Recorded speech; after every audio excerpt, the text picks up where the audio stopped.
I made a tweet about this, but the long story short is, Trump is trying to get a Nobel Peace Prize here. And realistically speaking, though he is getting a ceasefire brokered, it's not going to end the conflict at all. Anyone that understands how long this conflict's been going on, we're talking about, 3 to 4 decades now at this point since the Iranian Revolution, understands that this is just a temporary ceasefire until, both parties can kind of replenish themselves and engage in warfare again. And the big reason why is because Israel miscalculated Iran's ability to destroy them. And what I mean by this is Iran has a very sophisticated ballistic missile program. Israel does have, competent air defense with the Sling and the Iron Dome and the Arrow. But the problem is that for every missile that Israel needs to shoot to intercept an Iranian missile coming in, it costs them significantly more money to defend themselves than it costs for Iran to attack them. So in the battle of attrition, had it went longer, we're talking about Tel Aviv and Haifa getting completely leveled and destroyed. And, it's interesting because Western media didn't really document the damage that was done in Tel Aviv or in Haifa. But the Iranians absolutely did do a significant amount of damage. I mean, they were shooting hypersonic missiles over there, which can't be stopped by these air defense.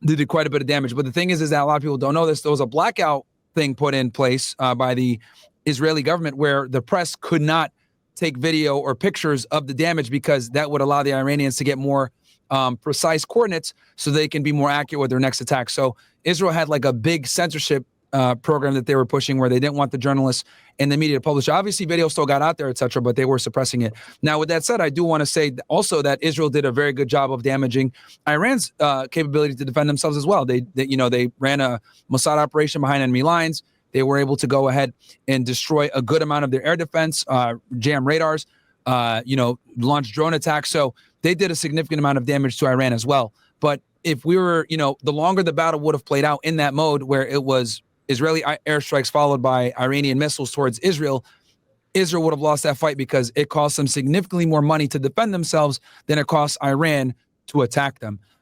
So that's kind of the gist of why the ceasefire was brokered. And then the other thing too, also I think that's important, is like this entire conflict was because of the nuclear program that Iran has.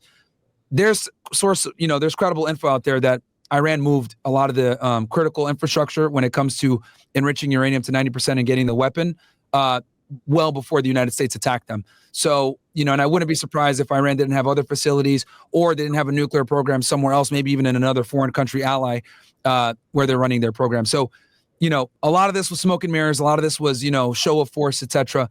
But there's no way that the Iranians didn't move their stuff out. And assuming they did, let's assume best case scenario that the Americans and Israelis did a good job and they destroyed their nuclear infrastructure. It doesn't matter. The regime's not going to change. They have the capability to remake their nuclear program because they've mastered the uranium centrifuge cycle. And they know how to enrich uranium and get a warhead. So they can still do it. It might take them a year or two, but unless they remove the regime, which is what Israel really wants to do, they're not going to, it's just going to be a temporary ceasefire. So you don't think that they're actually going to have a long-term peace deal that is brokered as a result of them getting a ceasefire that's in place right now?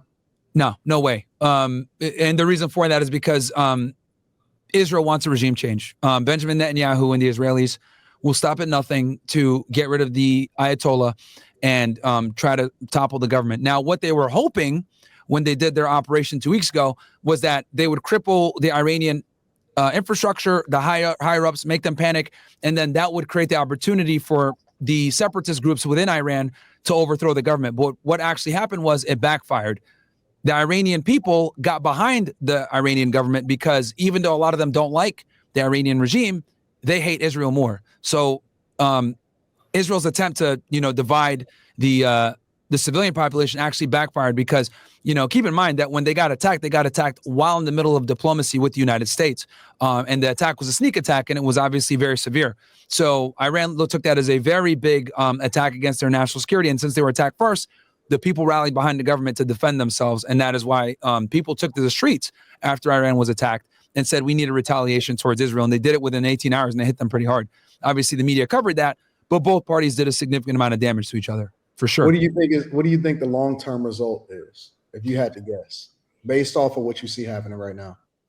Okay, sure. So this is what's going to happen. On the Iranian side, they're going to work even harder to get a nuclear program. And the reason why is because having a nuclear bomb is going to be the only way that they could deter Israel and the United States from trying to effectuate a regime change. You look at North Korea, for example. They have a nuclear bomb, though they're enemies. Since they have a nuclear bomb, we can't really do anything to them because of mutual assured destruction, right?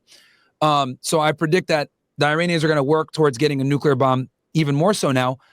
Diplomacy, I think, is pretty much finished. Anything that does happen from a diplomacy angle is going to be feigning just to buy more time.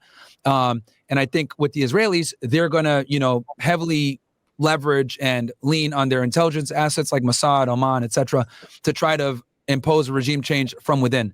But I don't see that as successful because, to be able to do that, they're going to need to get boots on the ground. And we already know what happened with Iraq War, V2 in 2003.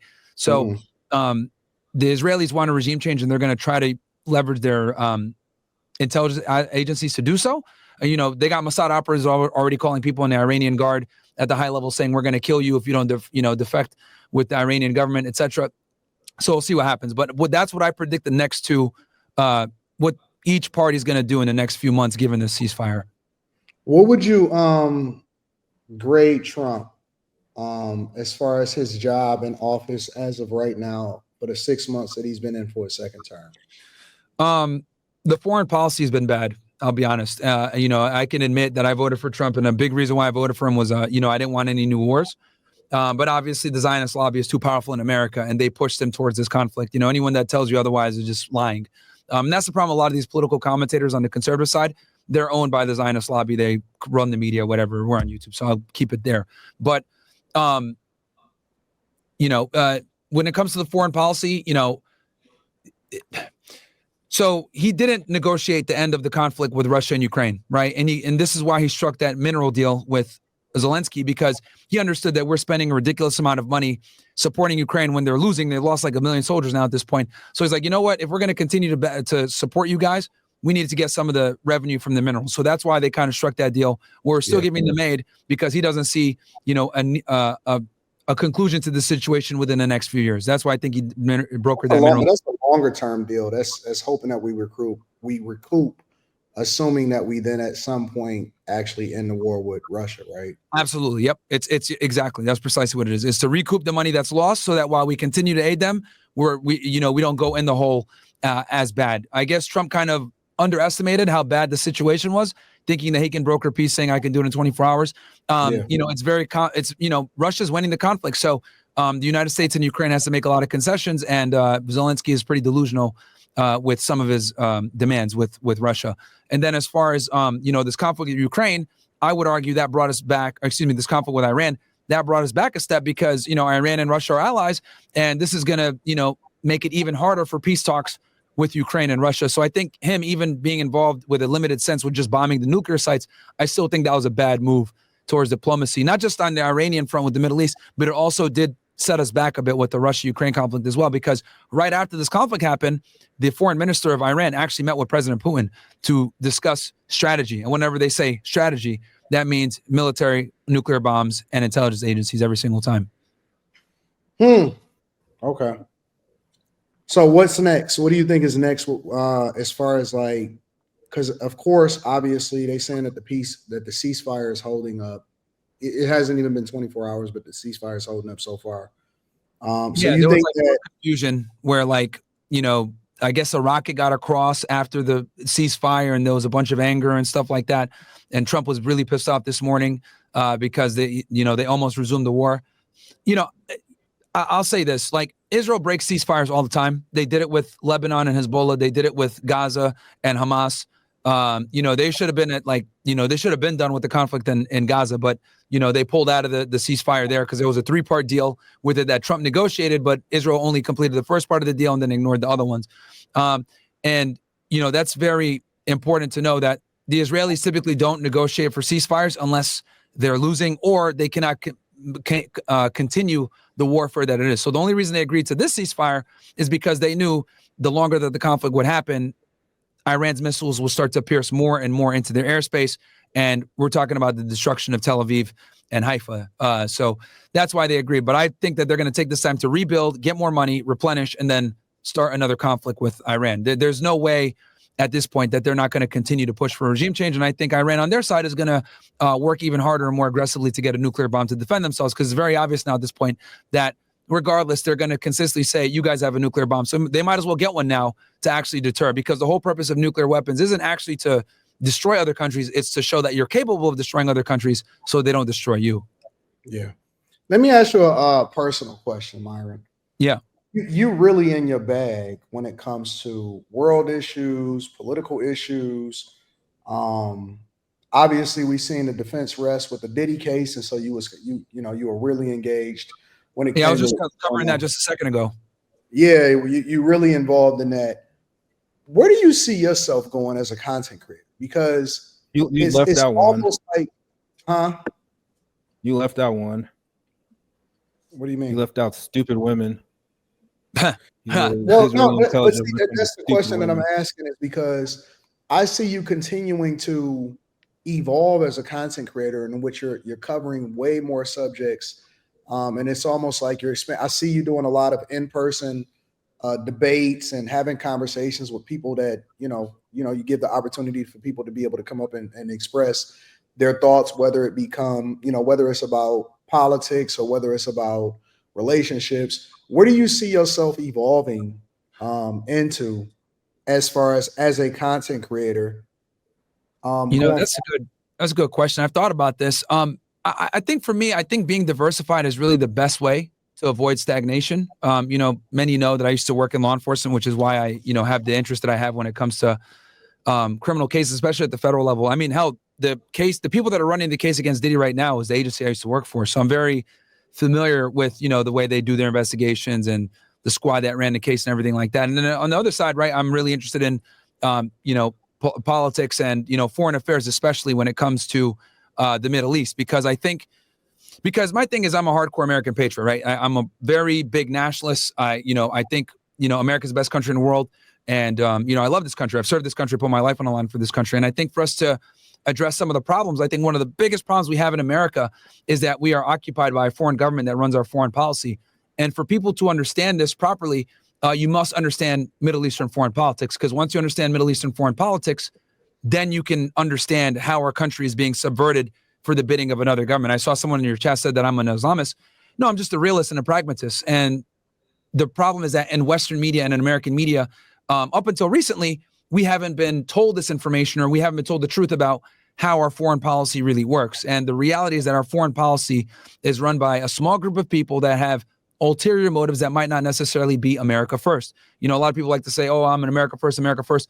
I'll take it a step further. I'm America only. And when I say that, I mean, we need to have a 100% non-foreign conflict involvement with our foreign policy, where we're only involved in international trade and things from a peaceful perspective. No more foreign wars. And if you look at all the wars that we've had, especially with this war on terror, there's one common denominator, and it's the state of Israel. So that's kind of what I've prided myself on with when it comes to politics, is kind of talking about this a bit more and educating the American public on this, because it's been suppressed for so long. And I think there's, a very important distinction that needs to be made, that, this isn't necessarily a Jewish problem. This is a Zionist problem and an occupation problem of our government. And it's very important to be precise and be able to identify the real problem versus having this collective punishment ideology of let's go after an entire people.